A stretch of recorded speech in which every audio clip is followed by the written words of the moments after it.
Okay, we've almost made it to the end of the day, so sorry if I bore you. Hopefully I don't. I'm going to be talking today, this last talk, about acupuncture, and for me it's been a really nice journey to be in this field for the last 25 years and sort of see how things have changed and how the pendulum has kind of swung back and forth. As Dan talked about in the beginning, like fibromyalgia in the early days wasn't even considered a real condition.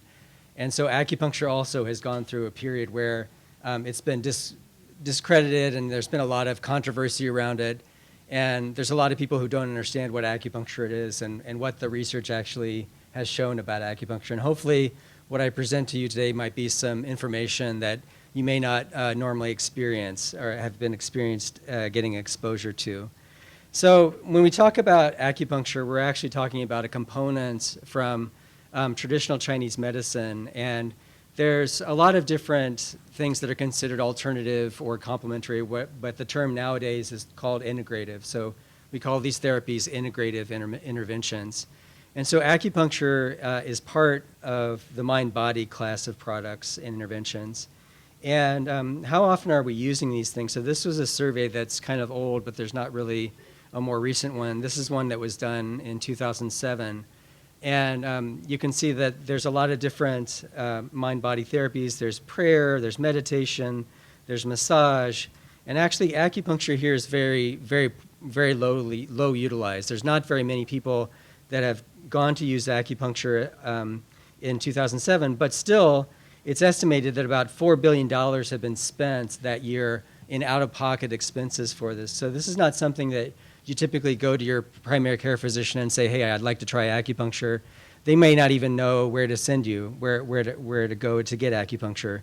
So a lot of it's surprising to me that acupuncture has still been around over the years because many of these people are paying for this out of pocket rather than getting reimbursed.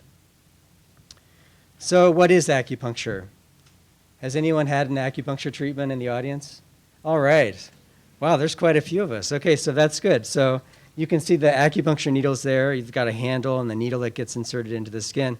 So these needles are not like a blood drawing needle, like a hypodermic type needle to draw blood. They're solid, they're not hollow. They're designed to not puncture veins or arteries, so you get very little bleeding with this. And many times you don't even experience the needle getting inserted into the body at all. So many times the experience can be actually quite comforting. And so acupuncture is a part, it's not the whole thing, it's a part of traditional Chinese and East Asian medicine. And so it includes things like Tai Chi. So we heard others today talk about how exercise is very important. And getting the body moving and getting motion is a very important thing. And so Tai Chi is a component of Asian medicine, and so that's a movement exercise. There's Tui Na, which involves massage. And so then there's also acupuncture, which is a component which may be part of the intervention that you would get exposed to. So with acupuncture, there's typically manipulation of the needle. Once it's inserted, it might be a manual manipulation. There might be thermal manipulation where they put an herb called moxa on the needle and light it, and that will give heat that then gets penetrated into the body. There might be electrical acupuncture where they run electric current through the needles. And there's also chemical acupuncture where there's an injection of herbal substances into the body, which isn't done in the US, but is very, very commonly prescribed in Korea. So there's different theories behind acupuncture, and each time acupuncture has been introduced into a culture, it's been changed. So acupuncture in China is different from Korea, is different from the acupuncture that you will find in Japan and also in Europe and in France. But typically, it involves this concept of meridians and channels where this substance called qi is thought to flow. And qi doesn't really translate very well into the Western language, but qi is basically, in essence, you can think of it as an energy or a function of the body. If you're functioning well, if you've got energy, if you're vital, then you're thought to have good qi and a good health. So you may not believe that, and that's quite all right if you don't, but let's just see what the research kind of shows behind acupuncture and what it has shown us. So here I'm plotting a paper that came out in PLOS One a couple of years ago, which I think is quite interesting. So it's plotting the number of publications in acupuncture over the last 20 years. And what you can see in the black circles are acupuncture research. So you can see that over the last 20 years, the number of acupuncture research articles has increased almost 4.5-fold from 1995. And then, as you can see in the triangles on the lower part, the triangles on the low slope there, those are actually just biomedical articles. So you can see the number of acupuncture research studies has increased dramatically and has outpaced actually the amount of research studies that have been done in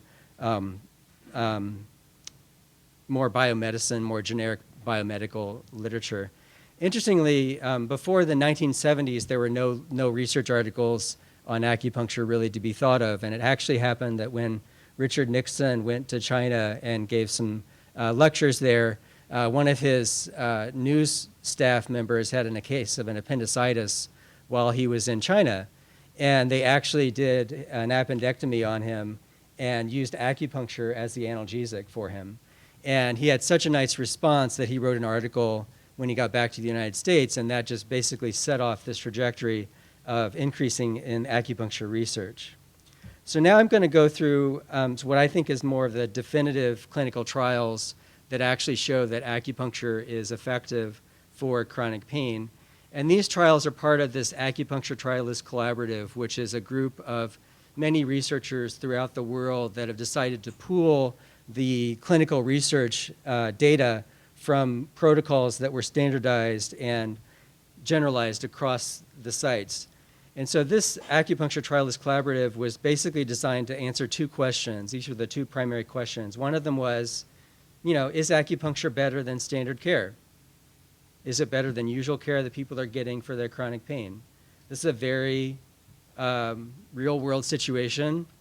A patient may come to the practitioner and say, am I going to benefit from this? So that's question one. Question two is more of a methodological or mechanistic kind of research question, and that's asking, is acupuncture better than sham treatment? So that's like, is acupuncture better than a placebo control? So why I think these studies are most definitive is because of the numbers of patients that were in these trials. So they combined data from over 29 clinical studies, 17,922 patients. So this is very, very well powered. Over 20 of the trials had sham controls, so that's going to answer research question two. There was about 5,000 patients in those studies. And 18 of the trials involved the non-acupuncture control, so that's like the usual care or waitlist control.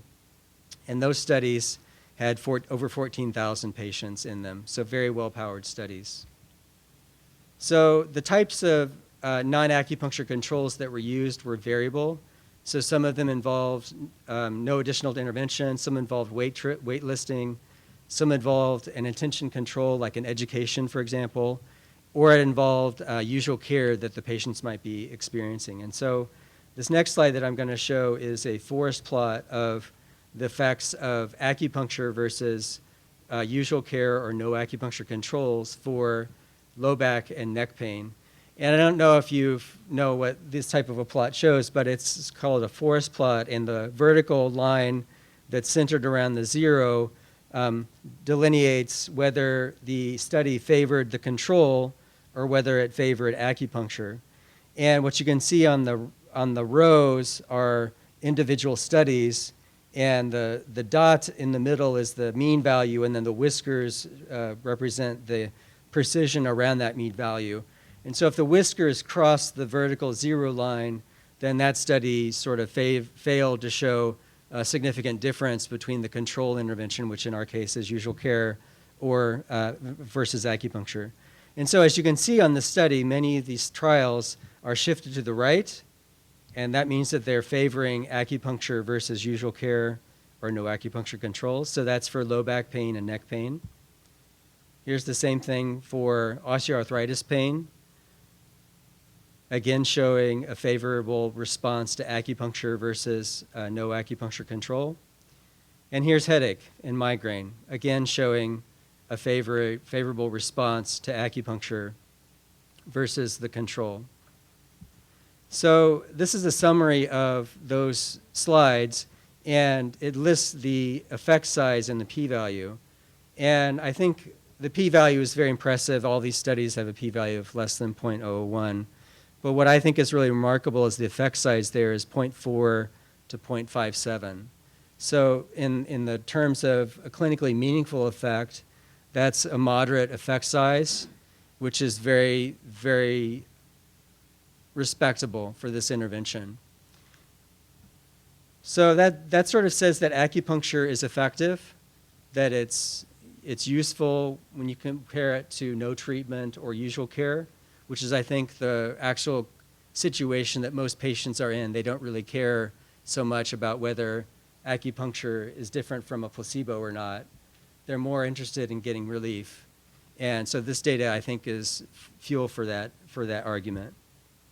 But for those of you that are interested in placebo-controlled studies, what does the clinical trials results suggest about placebo controls? So you may be wondering, how do you control for acupuncture? What is a placebo for acupuncture? And it turns out there's no gold standard placebo control that we actually have at our hands. There's a number of different ways that you can go about fooling someone into thinking that they got an acupuncture treatment. One of the more common ways is using a non-penetrating needle. And so what you can see there is the person's hand with a Band-Aid on it, and they would insert the needle into the Band-Aid, and the needle is actually blunt, so it doesn't actually penetrate the skin. But when you press down, the needle retracts into the handle, just like a stage dagger retracts when you get stabbed with a stage dagger. So it looks like the needle is going in, but it really isn't penetrating the skin at all. So that's called the Streitberger needle, because he's the one who invented it, and that's a very commonly used sham treatment. There's also studies where you just prick the skin to make them feel like they've got needle inserted, and they've been blindfolded so they can't see what's going on.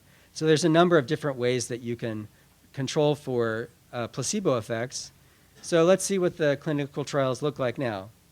So these are the same conditions. This is low back pain and neck pain again. And so in these studies, again, you can see the preponderance for all of these clinical trials. The mean effect, or the dot, is shifted to the right of the vertical line at 0, showing that it's favoring acupuncture. That's for low back pain. This is for osteoarthritis of the knee. So again, some of the studies are crossing 0, which means they're not showing a difference between acupuncture and control, but you can see that the preponderance of the data is shifted to the right for osteoarthritis. And then you can also see that, again, also with headache and migraine. So this is a summary now looking at the same conditions. We haven't changed the active ingredient in our active group. It's still acupuncture. We've only changed the control group, which was the placebo control. And here you can see the effect sizes are much smaller. They're on the smallish range from 0.15 to 0.23, but they still are statistically significant. So the critics in the acupuncture field, and there's many, many critics out there, say that this is just not a clinically meaningful effect, that this effect size isn't worth studying and it isn't worth offering for patients. But I would argue that the placebo-controlled study isn't necessarily the real-world setting that the patient experiences. I don't think when the patient goes to the doctor that the patient says, give me something that's not sham acupuncture. They just want pain relief. And I think that's something that's kind of overlooked. So the conclusions from these clinical trials is that acupuncture is effective for chronic pain, and it has a moderate effect size. And the effect of the needling is statistically significant. It's small of effect size, but it suggests that there's factors other than the needling then that are key at reducing pain. It's not just the needling that's involved in the pain reduction. It has an effect, but it's not quite as large as the effect of the nonspecific contextual factors that go around the intervention. So now I'd like to go into some studies which might, one study which might show why you might need so many people to show a difference between verum or real acupuncture and sham acupuncture. And this is a study which we did in 2003, which showed that fibromyalgia patients are not all identical. So even though individuals that get a label of chronic pain and get a diagnosis of like knee osteoarthritis or fibromyalgia, they're not all homogeneous. There's actually quite a lot of variability even within the clinical diagnosis. Like what we've been talking about today is conditions like fibromyalgia is just the tip of the iceberg.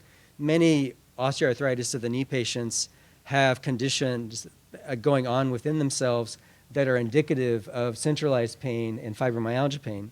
And so in this study, we showed that there were 3 different types of fibromyalgia patients, and some of them could be, you could categorize them as conditions of anxiety and depression, as well as QST measures, which is this MRS score on the right. You can find type 1 individuals have very low amounts of tenderness, whereas type 3 individuals have quite high amounts of tenderness. And so that sort of behooves us to ask the question about, should we actually design the treatment to best target the pathology in the patient? And so this is a article that came out in 2001 by the late Mitchell Max and Clifford Wolf, and they were some of the first individuals to really suggest that if we could actually more accurately pinpoint the pathology of the patient, we might be more able to design a treatment to target them. And so we wanted to do that with acupuncture. And so these are results from the acupuncture clinical trial that Dan talked about. This is the 3rd acupuncture study that was funded by NIH to look at the treatment of acupuncture for fibromyalgia. And here we've just reanalyzed the data in a way to look to see if there was a difference in responsiveness to the treatment based on the sensitivity of the individual person. And so what I'm plotting here is the sham group is on the upper left, and the Verum or acupuncture group, true acupuncture, is on the upper right. And what I'm plotting on the y-axis is their clinical pain response to acupuncture, which is increasing treatments go on the right. And you can see that, interestingly, in the sham group, as they get more sensitive to needling sensations, they get a very dramatic increase in their pain reduction. So they get a very dramatic decrease in their pain. Now look at the real acupuncture group in the same scale.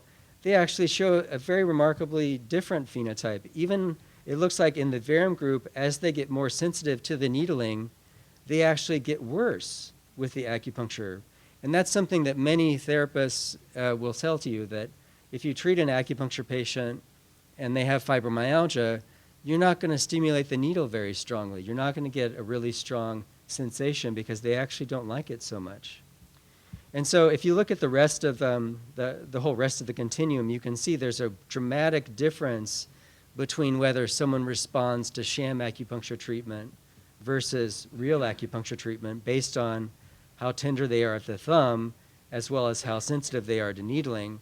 And to bring this home, that means that if you target the right patient with the right treatment, it might require less individuals. So for the Acupuncture Trialist Collaborative, it required 1,900 to even 7,000 people in your trial to power a statistically significant difference between Verum or real acupuncture and sham acupuncture.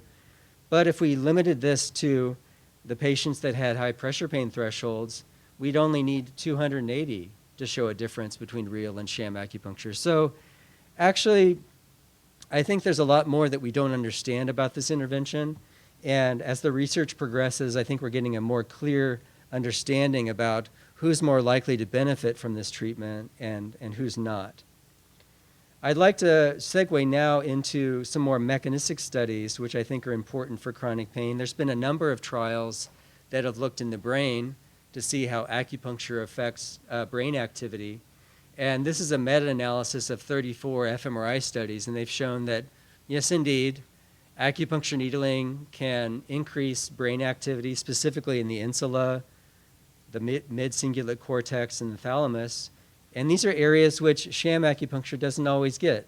Look at sham acupuncture, the blue regions, and the green is the overlap. So you can see there are some areas of the brain which show similar activations with the sham treatment as the Verum, but there's definitely some areas which are showing differences between real and sham acupuncture. We did a study here at the University of Michigan that showed that acupuncture was quite effective at changing brain opioid receptor binding. And I think this is important given the recent climate of the opioid epidemic that we're having.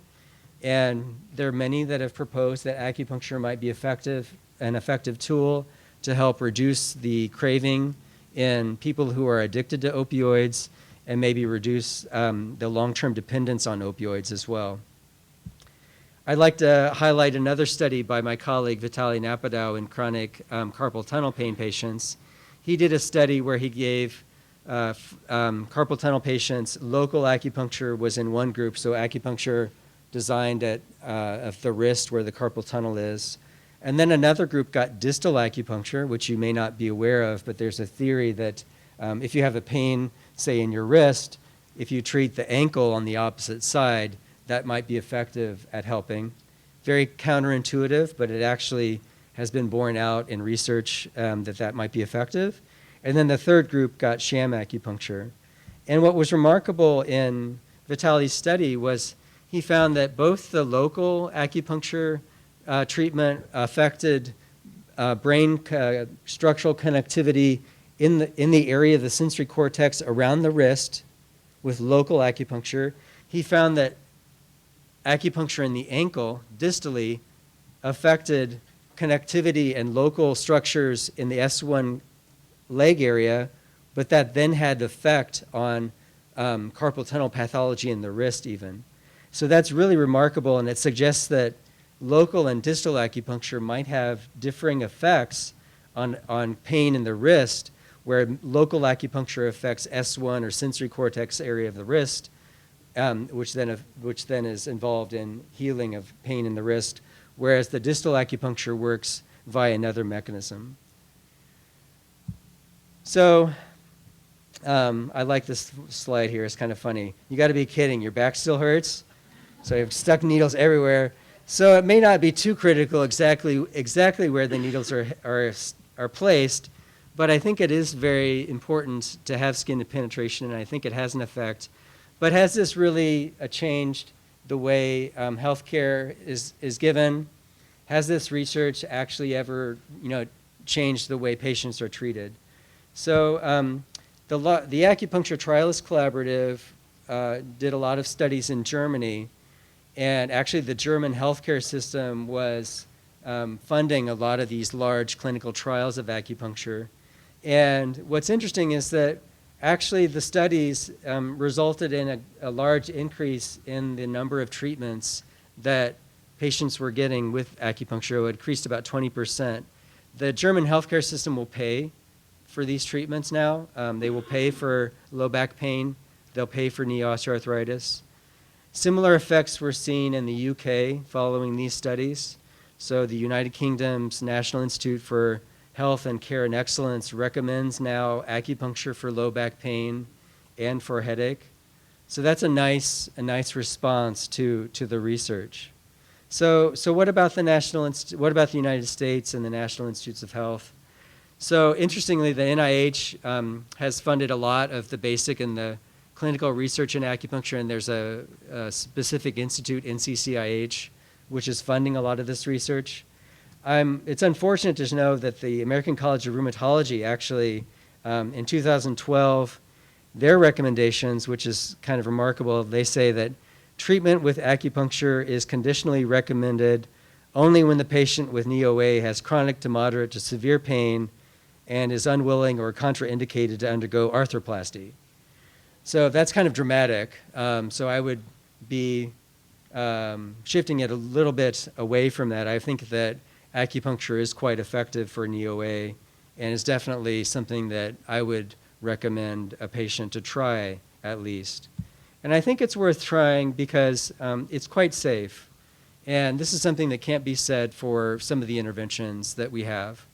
So this is just one study which was published in 2004, and very large trial, 97,000 patients, 7,000 physicians in Germany, treating low back pain, OA, and headache. So these patients received on the order of 8 sessions that exceeded, which means they got over 760,000 actual separate treatments. They had about 7,000 mild adverse events, These were involving needle pains and hematoma, which is very common, and those very quickly resolve. But of those 760,000 treatments, there were only 6 serious adverse events. And the most common were pneumothorax. There were 2 pneumothorax events, which were due to inappropriate protocol. Most acupuncturists know to not insert needles into the back, perpendicular to the back, because then you can penetrate the lung and cause a pneumothorax. So that's kind of something that you wouldn't see normally at all. And then the other serious adverse events were just maybe related to the acupuncture. So I would say that's pretty good. Out of 760,000 treatments, only 6 were serious adverse events, and a lot of those could have been prevented with accurate protocol. So I think acupuncture has barriers. There's definitely increased access is really needed. How many of you know where to go to get an acupuncture treatment if you're interested? So some people do. That's great. Not everyone does. And so I would suggest if you're interested in getting acupuncture, there's a board, the National Certification Commission for Acupuncture and Oriental Medicine, NCCAOM, is a website that you can go to, and you can click on Find an Acupuncture who's board certified in your zip code. And I think this is an intervention that we need to be actually putting more on the front line. Many times when people seek out acupuncture, it's after they've tried everything else. They've tried surgeries, they've tried all sorts of drugs, they've tried everything, and they're at their wits' end, and they're like, okay, I'm now going to try acupuncture. It's amazing that this therapy is still around, because the acupuncturists have been treating the dregs, for many, many years.